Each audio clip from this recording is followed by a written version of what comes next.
And welcome, welcome. Okay, we got it. I have to click the got it button for the recording. Here we are.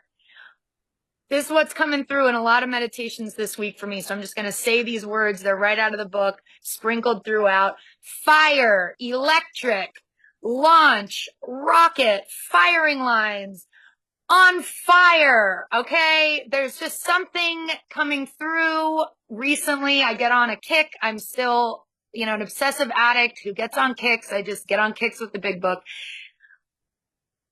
We need fire. We need fire. Okay. To launch into this program of action and to stay there. I just want to kick it off with those words.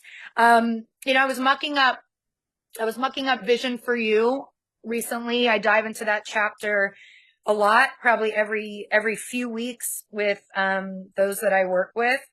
And I love CA. I love CA. I came into the rooms of CA in this like Zoom era. In the Zoom area, okay? Like the rooms to the Zooms. Here we are. And this is what I found in CA. This is what I believe is my responsibility to bring to, my in-person meetings and all the other fellowships that I'm a member of. I'm just going to hit us with some lines. Here's one on 159. This was back in the day, right? Seeing much of each other, scarce an evening passed that someone's home did not shelter a little gathering of men and women, happy in their release. Release from what? The bondage of self, okay, and their freedom. And constantly thinking about how they might present their discovery to some newcomer. So I have to remind myself and remind all the recovered addicts in the room that we are here for the newcomer, right? Because otherwise, what do? You ever be in these meetings? It's like, oh, you're with your people. My home group, my in-person home group is like this sometimes, and sometimes we don't have a lot of newcomers in and we're all there and we're all quoting the book and we're all sharing solution. And basically what, we're all like jerking each other off. Everybody's like, yeah. You smile at each other. You're like, yeah, right. But like, that's all cool. But like, we are here for the newcomer. And, throughout the 164, there's a lot of focus and we need it.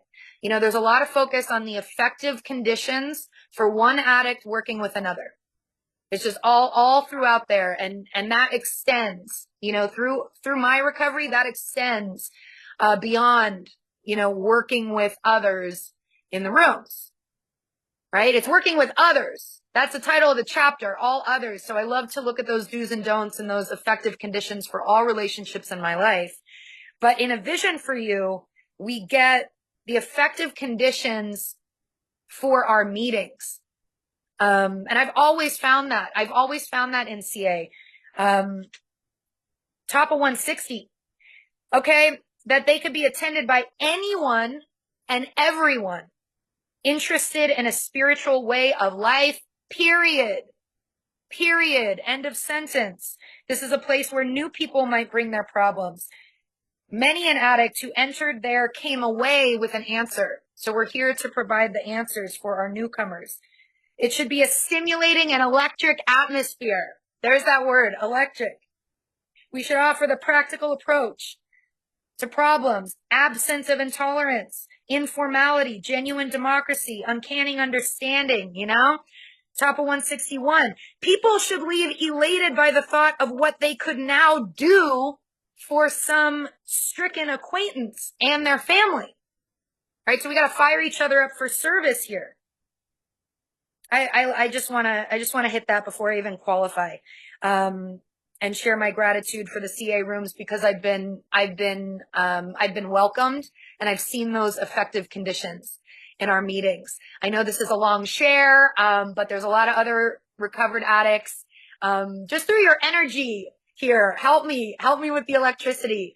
And if you're party people, we're still party people here, newcomers. Okay. For real. We need that electricity. Otherwise, what the hell are we doing? Who would want this life? Who would want this life of sobriety and recovery and service? And, you know, if it wasn't like for real, a fucking blast. Let me just say right at the top, if you can't tell, I didn't plan any of this. I just said a prayer. Thank God we had 2 minutes of meditation, and you know, God's just going to use me as a mouthpiece. Slash whatever comes out of my mouth is also what I need to hear always. What am I talking about? Party people. Yes. You know, there was a point where I thought, you know, that really living was, you know, and maybe what recovery had to offer me, you know, it talks about this in A Vision for You too, was kind of like an evenness, you know, like an evenness, like, you know, there wouldn't, I'm nuts. I love the extremes. Like an evenness, and that I would just kind of go along and it wouldn't be that exciting. But what I've come to find is that it's like the greatest surprise party, you know, ever co-created, you know, by the collective, by, you know, my conscious contact with that divine inner resource. And real living for me, the vitality that I get, and it's like all the promises mixed together in, you know, in my book, is that I get to experience life, capital L, life, and have this human experience where I get the full intensity of my experience of all emotions, you know, just in their extremes as they are presented and worked through me in my life, in my body, in my spirit, in my mind, unemotionally medicated. That's it. That's life for me. Cool. My name is Bianca.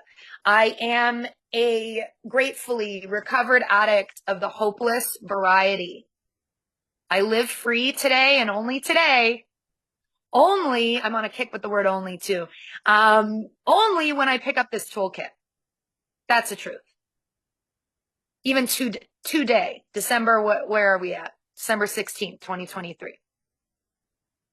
If there's newcomers in the room and, you know, you need a little hope for sober time, you know, it's a log if you're not working it. But what date do I want to use? I like to use the date that I made, you know, the big third step decision, not really the date that I was free of all, you know, I was free chemically. Let's just say that, which was a few days prior. June 25th, 2019. So I'm young in the game, you know, 4 years plus, after about 10 years of, in and out. I wouldn't even call it half-assing. I wouldn't even call it that. It was like no assing. In and out, rolling through, lots of different recovery spaces. Have to say that. Because that was one of my logs. I come from a big book sponsorship group. We just use this, you know, this analogy, you know, comes from page 28 in our book. You know, we sought the same escape with all the desperation of a drowning person. You know, it's this analogy, you know, we're drowning in the water. We see logs on the surface, keyword surface. You know, we think they're going to keep us afloat. And they, you know, and they do, I guess, you know, for a minute. You know, maybe a week, a month, year, multiple years. You know, and one of my logs, you know, was being really connected in a lot of different recovery spaces. You know, I had 10 years of group therapy, addiction specialists, you know, hit meetings sometimes, read literature sometimes, did all the, you know, inner child work, trauma work, all this shit as I was, you know, still fucking around. You know, to delude myself, basically, that I was, you know, I was doing it. And then that kept me afloat, you know, and I had a lot of recovery knowledge too. If there's any, you know, recovery kids in the room or recovering parents, I know we probably got a lot in this room. Yeah, just to share a little bit of the personal details of where I come from. I grew up in recovery. I have 2 parents, God bless them, 33 years, I think this year. And, you know, so I heard the jargon and I used it. I knew what to say. I couldn't pull the wool over any true recovered addicts' eyes or ears or nothing. But I knew who to talk to. People who are as sick as me or sicker. Even in these recovery spaces, isn't it a miracle? It's like the sickest people on earth could come together, and those who are truly in this work, living the steps, living through the traditions, people who would not normally mix, and we can have a pretty solid solution party. I love that.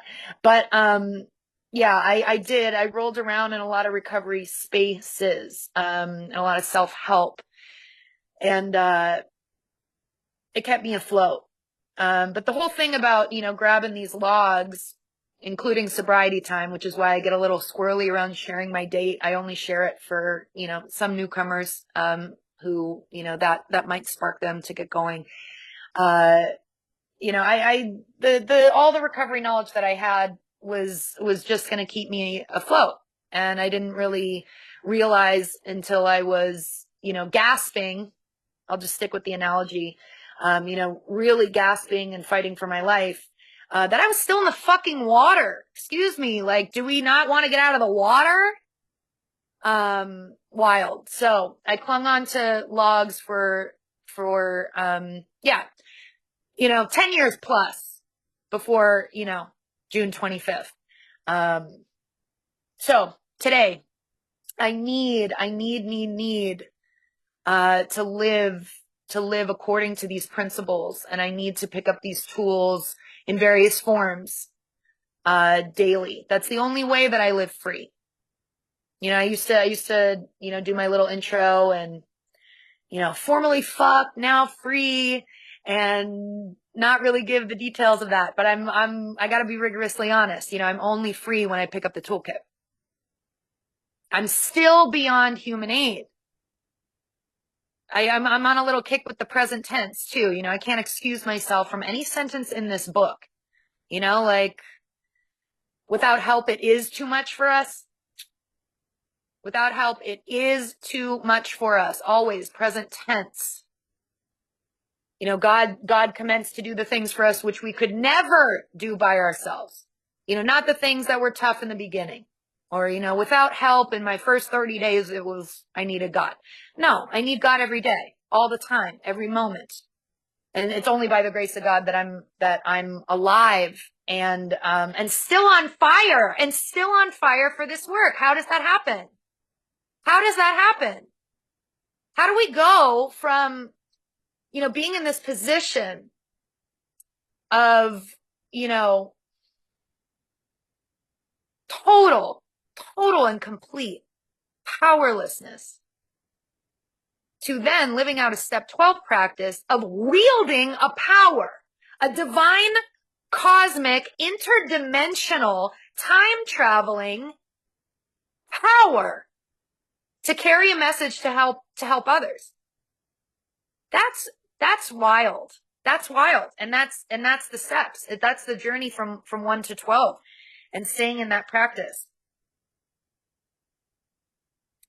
I work with others. If it wasn't obvious. I want to break down that hopeless variety for our newcomers. When I say I'm the addict of the hopeless variety, that means, yes, of course, when I was using, but even today in an untreated, when I don't take my medicine, okay, as an ill person, if you're listening, I'm just banging my big book, like, towards the screen. When I'm untreated, I'm hopeless. No matter how much I want to stop, wish to stop, need to stop, try to stop, I cannot on my own power. I can't. And I'm hopelessly obsessed. I'm hopelessly obsessed with, escaping this, the dis-ease, the discomfort. That's a nice way of saying it, right? Like the utter demolition and annihilation, confusion, bewilderment, terror that I'm experiencing. And I can experience that in a half a thought that I haven't picked up in some time. Yeah? Because the ism is what we're looking at. That's what I need to look at. You know, forget the insanity of what happens after I pick up. Anybody would be insane after they did. Even the non-addicts doing whatever, you know, for fun or, you know, they're not immune to the effects of what we pick up. Okay? That doesn't make me insane. What makes me insane is my state, my state prior, my state, why I feel I need to do that. You know, I did the most insane shit. Not when I was high. The most insane shit I did sober to get what I needed. You feel me? That's actually, you know, our like junkie pride stories that we exchange. Mine are all like, I was sober. Okay. You know, yeah. That's when I'm really nuts. That's when I'm really in trouble. That's how I know that I'm a crazy addict, is not because of the amount or even what I picked up or what happened. Like, again, you're getting raw truth of Bianca's experience, strength, and hope today. You know, what makes me an addict that needs this treatment for alcoholism on an ongoing basis for the rest of my life is my thinking, and this, you know, hole in my soul that I try to fill, that God-sized hole, and what I will do to get it before, you know, I have this solution, or before this solution gets presented to me, even on the daily, usually in the form of capital P, divine pain, that God reminds me and wakes my ass up to the fact, you know, the facts about myself, that I am powerless without divine help. I'm 100% hopeless and 0% helpful apart from divine help. And I'm nuts. You know, we're all nuts. I'm going to take us to, I also felt called to maybe hit more in a vision for you as I qualify today. I'm on 151. I love 151. You know, they're so sweet in the beginning of the book. You know, you might be an addict. You're probably suffering. You might be suffering from an illness which only a spiritual experience will conquer. You know, like, we beg of you to be this and that. Now we get to vision for you. They don't hold back. It's very poetic, but it's a real deep shit. You know, for most normal people, you know, thinking, it's how I sponsor. I replace drinking for thinking, right? And that list could go on. Thinking, drinking, using, acting out, whatever weird shit you do. But it starts with the thinking. For most normal folks, thinking means conviviality, companionship, colorful imagination, hello fantasy. It means release from care, boredom, worry, joyous intimacy. Okay, life is good, but not so with us in the last days of our heavy thinking, drinking, using. The old pleasures were gone. They were but memories. Never could we recapture the great moments of the past. I like to play with dead things. It's like one of my favorite things to do is play with dead things. I throw in some details here and there. God's just calling me to do it. I had, you know, I know the fatal nature of this disease, as many of you do. On June 25th, 2019, when I made my third step decision, which also included me checking my ass into a treatment center on nothing but the chemicals in my own brain at that time, You know how it goes if you've been in, or maybe if you've been to jail, strip searched and, needles in my arm, getting tested and all this stuff. Just such a humbling experience. All my belongings, everything, just kind of belly up starfish. The day after that, June 26th, my partner, hanged himself. They had to call the treatment center to tell me, if I needed an example of how this disease leads us to the gates of insanity or death. Page 30, that was the only line I had underlined in my big book for months. That was it. That was the only line, because I had really lived that, intimately, 2 addicts, one going right up to the gates of insanity. Thank Christ I didn't go through it. I was pulled back by this divine power, and I watched my partner go right through, by his own hand. Done.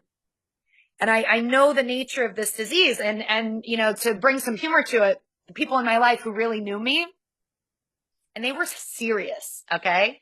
They were serious. They were like, B, this was months later, and they told me that they thought maybe I would AMA from treatment and then go literally try to dig up this man's body. Okay? Like reanimate a corpse or dig up the ashes and eat them, or something I'm okay. They really thought maybe I would do that. So just know the kind of stuff that I did, literally dig up something, to reanimate and recapture these great moments of the past, because I picked up a lot of stuff. It was more, I don't have a cup or a bottle here just to shake it as an example. It's more than that. Okay. It's the fork, it's the credit card, it's the phone. It's really the person, the fantasy, the thought, the identity. I'll pick it up. I'll pick it all up. And I love to play with the things that are already dead. Death was my, number one on my fear inventory, probably on most of ours. And it's not just the physical death. It's all forms, the death of identity, the death of memory, the death of relationship, the death of a day, the death of a breath. Who would I be? What is life beyond this? It's that terror that, that third step decision might just suck me into a hole that is far worse than anything I have ever experienced, where I'm not in control. After being so deluded, that's my real addiction for real, is this illusion and delusion of control, which they're going to hit in the next line here. I have to ground myself in the book when I get super bouncy like this in a share. Yeah, dead things, man. Old ideas. Love playing with that, untreated. Yet there was an insistent yearning. This is it. An insistent yearning to enjoy life as we once did, chasing that first high, right? It's dead. It's dead. We don't know how to honor death when we're untreated. Capital D, divine, death, and yes. Okay, so there's an insistent yearning to enjoy life as we once did, and a heartbreaking obsession. There's that obsession of the mind that some new miracle, lowercase m miracle, human aid miracle, okay, my own thinking miracle, or a human system, or a 3-dimensional solution miracle of control would enable us to do it. There was always one more attempt and one more failure. Isn't that the truth? I love this next paragraph, right? Becoming subjects of king. Here it says alcohol. I'm just going to shift it to addiction, capital A, right? It's mad there. Loneliness, terror, bewilderment, frustration, despair. I love that they capitalize those. I get on kicks with that a lot in the book. When they capitalize something, they are, honoring the divinity in that thing. Sometimes it's, the false idol, like high finance in Bill's story, capital H, capital F. These guys jumped from the towers of high finance. They were worshiping the high finance. Here we got capital T, terror, bewilderment, frustration, despair. For me, this is part of that capital D, divine darkness. in a step one experience. That its very purpose is to bring me into the light, to wake me up out of it. This is how I part of my psychic change, and that new pair of glasses that I get when I look at these things, even like defects of character, or, you know, the experiences that we want to escape, like death, pain, trouble. And these are all, you know, divinely God-given, you know, equal seats at the universal table. You know, how do I reconcile all this pain and what, you know, on a human surface level, we might categorize as bad, with the line on page 53, God is everything or God is nothing. What's your choice? If God is everything, now I'm back to that full spectrum, you know, like capital L life is full spectrum, all its intensity, and all, you know, capitalized, to demonstrate God's omnipotence. And I'm realizing that I'm using the God word here for our newcomers. You know, it's an ever evolving conception, not definition. There's a line on 46 that says, none of us, it's impossible for any of us, you know, probably at any time, to fully comprehend or define that power that is God. So let's not get hung up on, you know, the definitions. It's ever evolving. This, you know, this creator consciousness, mighty purpose and rhythm, spirit of the universe, sunlight of the spirit, fellowship of the spirit, divine, unsuspecting inner resource. I know I'm missing them. They're just sprinkled throughout the book. Great reality. Look the world in the eye. This world. Hello. Come back to reality. It's all in there. You know, until we make our amends with that word God, if you've got an issue with it, there's a lot of paths we can take to reprogram. Page 47. You know, don't let any prejudice you might have against these spiritual terms deter you from asking yourself what they really mean to you. I had to do a lot of reprogramming with the God word. I had to do reprogramming with good and bad. You know, I worked with light and dark, and there's lots of light and dark references in this book. I worked with, you know, alignment, you know, along this line, proper use of the will, you know, like alignment or misalignment for right and wrong. And now I can say these words like nothing, because I know what they mean. I know what they mean to me. We can guide each other through that. 152. You know, sometimes we can be like this child whistling in the dark, ungrateful. It's a gratitude issue. Ungrateful for our sobriety. You know, not being able to picture life with it or without it, whatever weird shit that you pick up, right? In thought, in action, etc. Then we will know loneliness such as few do. We're at this jumping off place and we wish for the end. It's grim.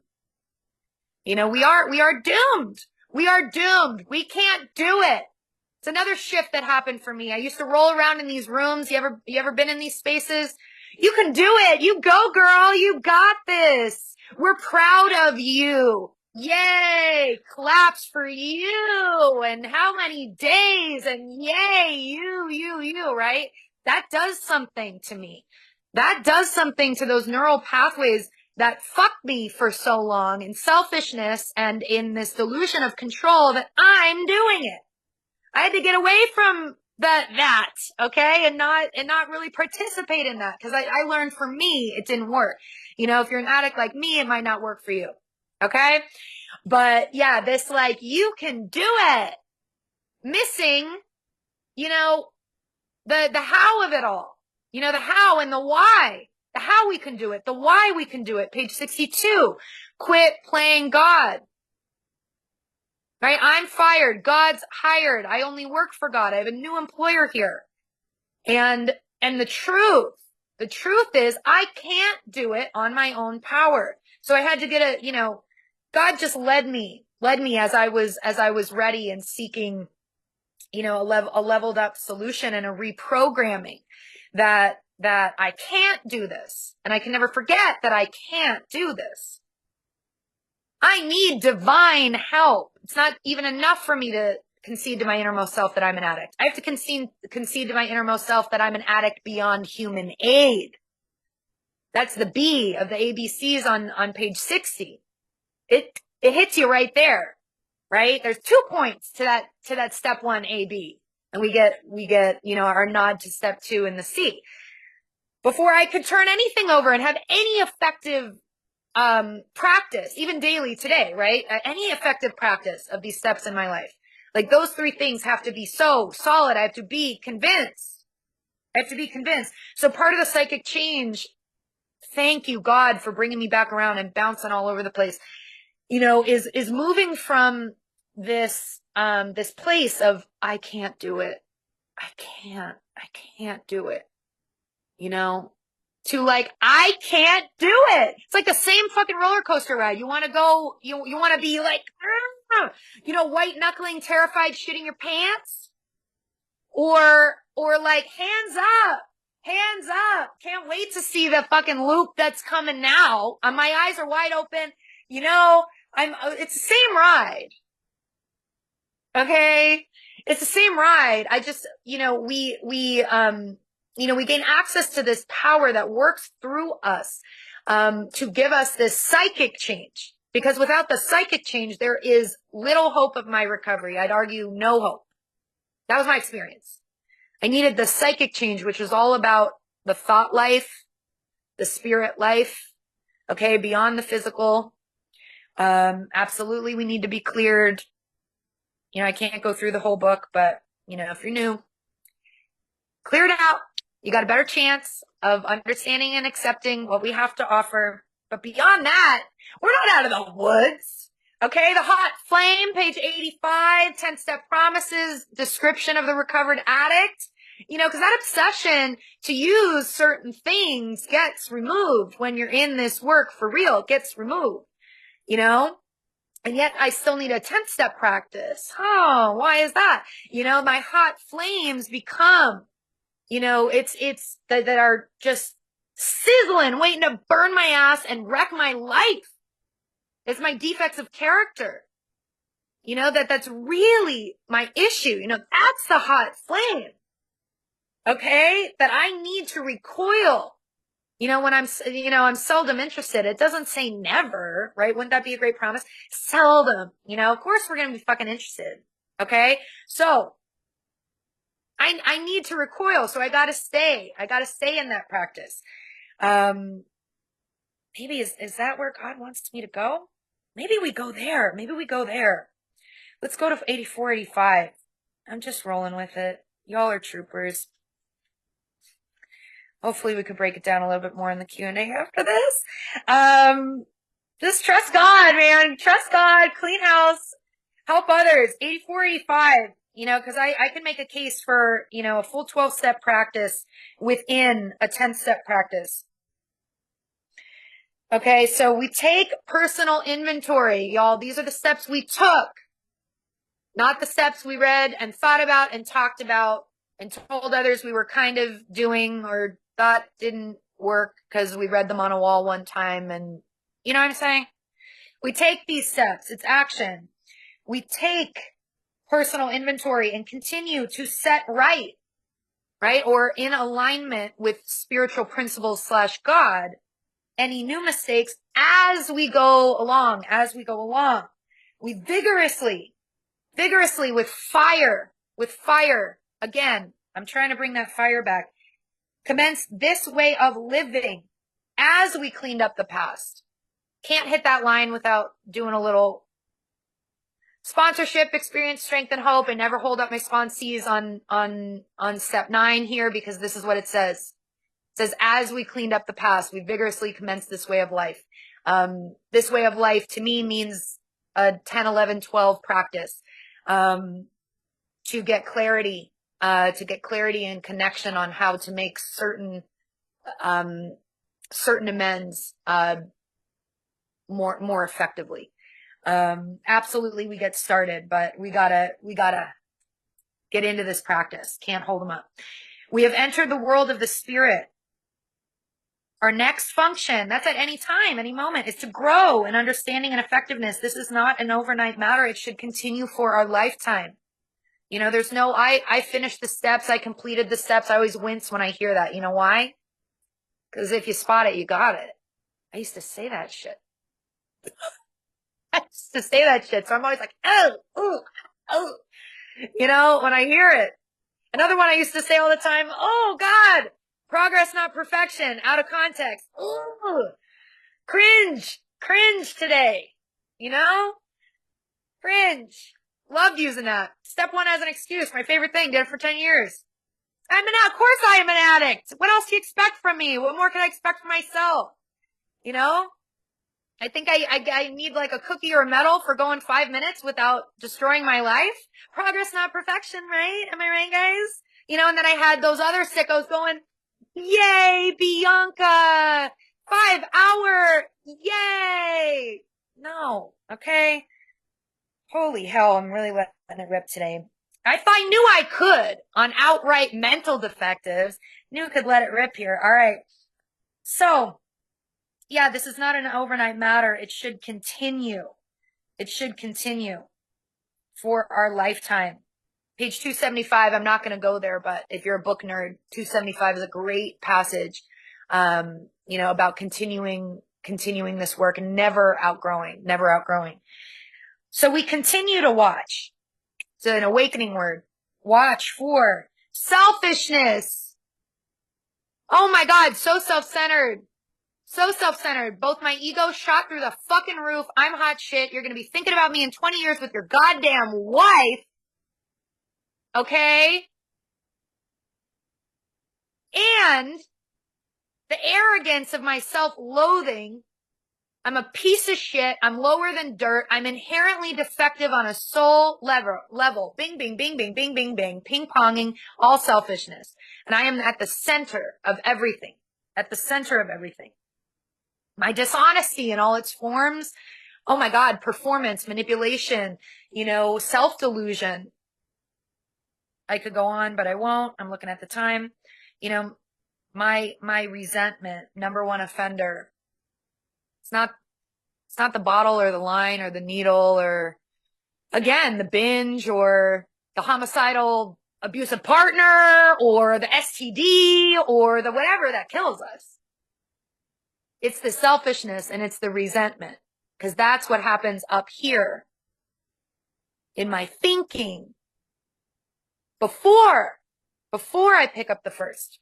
And I'm off on that well-known spree that I don't share too many details about my sprees. I save it for one-on-one. I like to focus on, you know, the same pattern that we all have and the same problem we all have. 45, lack of power. Lack of power is all I sought, you know, and that's what I'm seeking here when I'm watching for these things. When these things crop up, you know, selfishness, dishonesty, resentment, and fear. And fear. Are we not ruled by fear untreated? Holy shit. But yeah, I get caught up in those things when I forget I'm beyond human aid. And I'm seeking power and I'm seeking freedom. I just don't go to God first. And that's death. If you're an addict like me, you know, that's death for us. So we watch for these things. When these crop up, because they will, we ask God at once to remove them. How are you going to do that if you don't have a solid step 2, step 3, step 7, step 11? How are we going to do that? I just want to put it all in here. Why would I even have a 10-step practice if I didn't have a solid step 1? I just want to work all the steps in here. We ask God at once to remove them. Gotta know my 6 and 7, then I'm not doing the removal. I am not doing the removal. We discuss them with someone else immediately. Hello, step 5 instructions. Discuss them with someone else immediately. Not discuss it. Not waste time, you know, in column 2 bullshit about what the situation was and the context and the circumstance and the gray area and who's this and all the characters in the scene and all my history behind it. But I have to discuss them. Arrow up. What is them? My selfishness, my dishonesty, my resentment, my fear. You know, these are the things that are blocking me that I have to get rigorously honest on. And this is the stuff on my side of the street. I have to make amends quickly if I've harmed anyone. How do I do that? Got to know my 8 and 9 instructions. Then we resolutely turn our thoughts to someone we can help. Step 12. You know, shout out to service and all its forms and how we carry this message. And then we get these promises. This is how I gauge my spiritual fitness. You know, it's so common, you know, when we work with each other, you know, sponsees, God Squad fellows, whatever, you know, we have to make decisions in this life. You know, there's games to be played, there's places to go, you know, relationships to start and end, and money to be spent or not, and all of these things, these real decisions.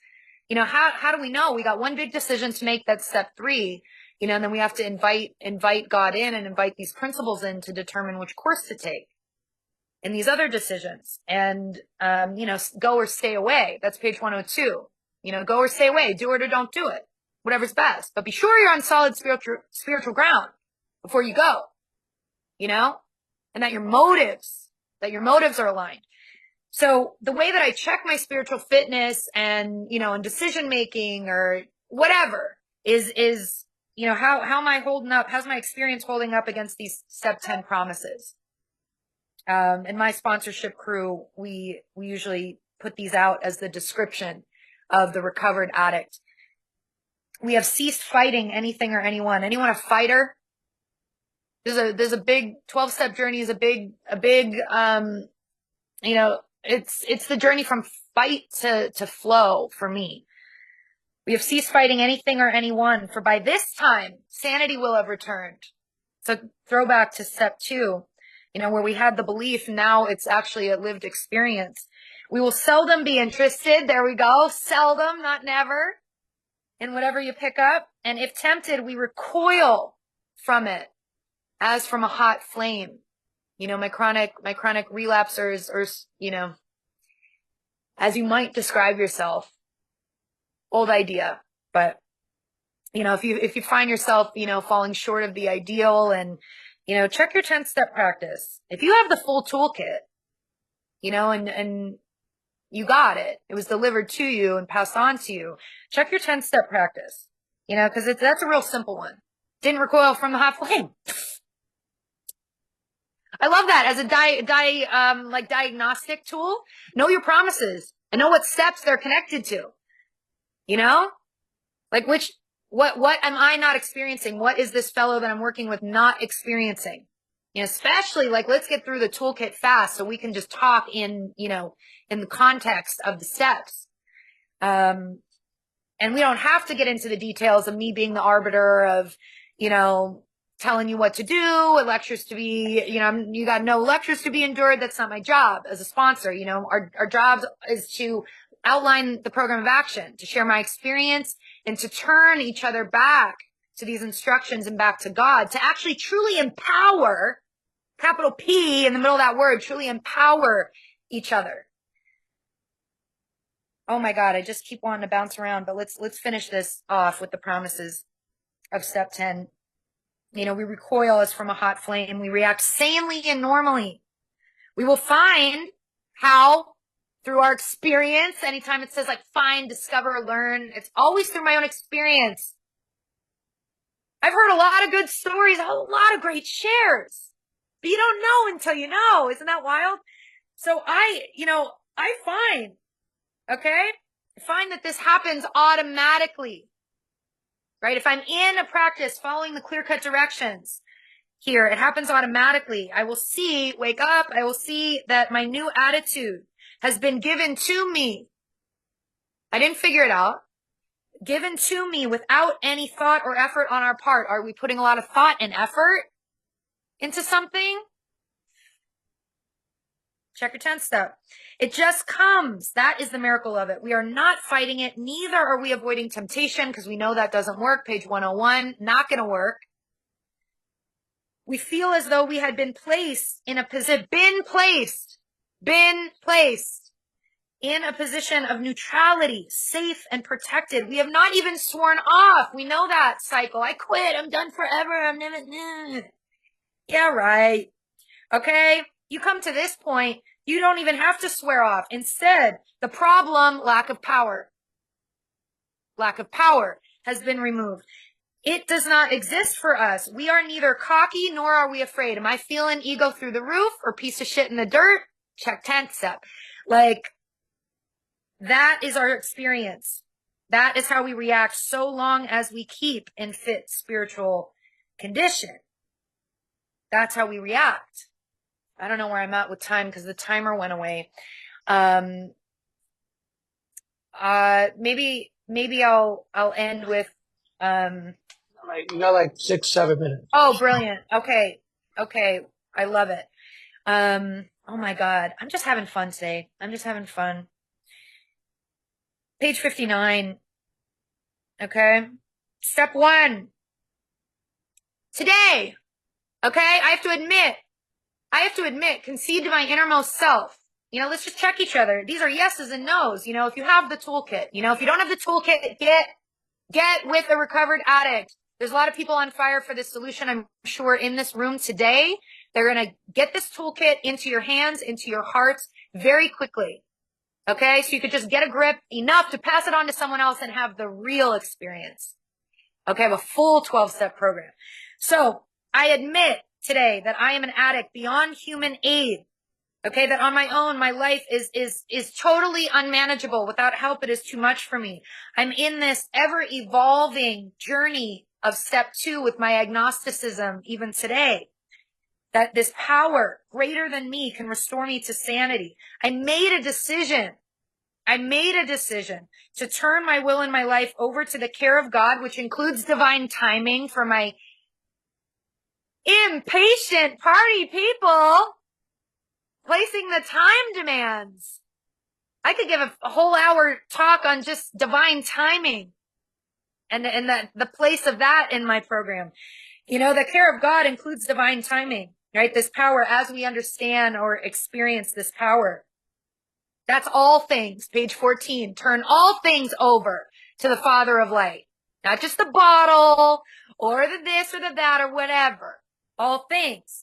Have I made a searching and fearless moral inventory of myself, me, not the world, not others, myself, me? Have I made that action word, not thought about it? Do I need to? Is there a call in me to some 4th step work today? Have I admitted to God, to myself, and another human being the exact nature of my wrongs, defects over details here, of my misalignments, and my shortcomings? Do I know my step 5 instructions on who the fuck I'm supposed to talk to, which is not a child, not someone on a first date to hook them with your history of trauma and resentment and sex conduct, and not my mother at 7 a.m. before I pray, and not my I'm saying these things because this is what I did, obviously. Okay. I hope if you feel called out, you're just like me, call me after the meeting. Am I speaking to someone whose duty it is, honor, training, okay, whose duty it is to receive it, who's not going to try to change the plan of focusing on what's blocking me. And yeah, it really gets it. I could go nuts on those. 6, am I entirely ready? Do I even admit that my defects of character are objectionable? That they're fatal, futile, destructive, and blocking me from this 2-way relationship with the one, capital O, or oneness that has all this power that's actually gonna, relieve me and move me when I cannot move. Am I ready for that? For God to do that? Humbly asking God to remove my shortcomings. If I had more time, I'd take you through my own extended step 7 prayer just to get real honest. How's my step 8? Am I working through that? Have I made a list of all? I modified all. I make amends for my resentments to, groups of people, institutions, even if it's 4D amends and, all these other things that we have, changed behavior, whatever that needs to be? Have I made a list of all I had harmed and became willing to make amends to all? How's my step 9 practice, making direct amends to such people or such things wherever possible, except when to do so would injure them or others? We went through step 10, step 11. How's that? How's that today? My conscious contact through prayer and meditation. Am I praying only for the knowledge of God's will for me and the power to carry that out? Only that? Ew. Do I fall short? Do I fall short? This is the brilliant thing that I've come to know why I could relax and take it easy in a step 11 practice. When I'm unwilling to go to any lengths, consciously or unconsciously, there is always one that will go to any lengths to wake me up. And that is this power that we call God. I can relax and take it easy. I'm not worried about me. I'm not worried about any of you. I'm not losing a wink of sleep over your ass either. Okay. I'm a recovered codependent here too. Okay. Bad. And, Alana, oh my God, please. More craziness stories there, actually. My controlling of others. But, I can relax and take it easy today. Because if we're really trusting God, right, without any thought or effort on our part, really turning all things over and just allowing ourselves to be moved through this work, for these steps to work us, then God's going to do it. Okay? It's okay if I'm a little slippy. Step 12, here we are, having had a spiritual awakening as the result of these steps. I carry this message. The spiritual awakening as a result of these steps helps me effectively carry this message to other addicts, which helps me effectively practice these principles in all areas of my life. I love the order of step 12. And y'all know we can deep dive into that. Yeah, I'm gonna end with this. I know my timer just went off, but I have to. Page 45. When therefore Bianca was approached by those in whom, within whom, not by whom, approached by those in whom the problem had been solved, there was nothing left for me. There was nothing left for me then or today, but to pick up this simple kit of spiritual tools laid at my feet. We have found much of heaven, and we have been, thank you. Yes, I knew I was going to get around to it with the fire and the light. Here it is. We have been rocketed into the fourth dimension of existence, of which we had not even dreamed. That means beyond the fantasy of the lowercase p power, the lowercase f freedom that we sought in active addiction. We thought that was as good as it was going to get. It's not. The great fact is this, and nothing less than this, that we have had deep and effective spiritual experiences which have revolutionized our whole attitude, psychic change, beyond sobering up, yeah? Our whole attitude toward life, toward our fellows, and towards God's universe. The central fact of our lives today, any day, is the absolute certainty that our Creator has entered our hearts and our lives in a way which is indeed miraculous, commenced to accomplish those things for us which we could, ding, ding, ding, never do by ourselves. Okay, thank you. That was awesome. Thank you, Bianca. Pew, pew, pew, pew.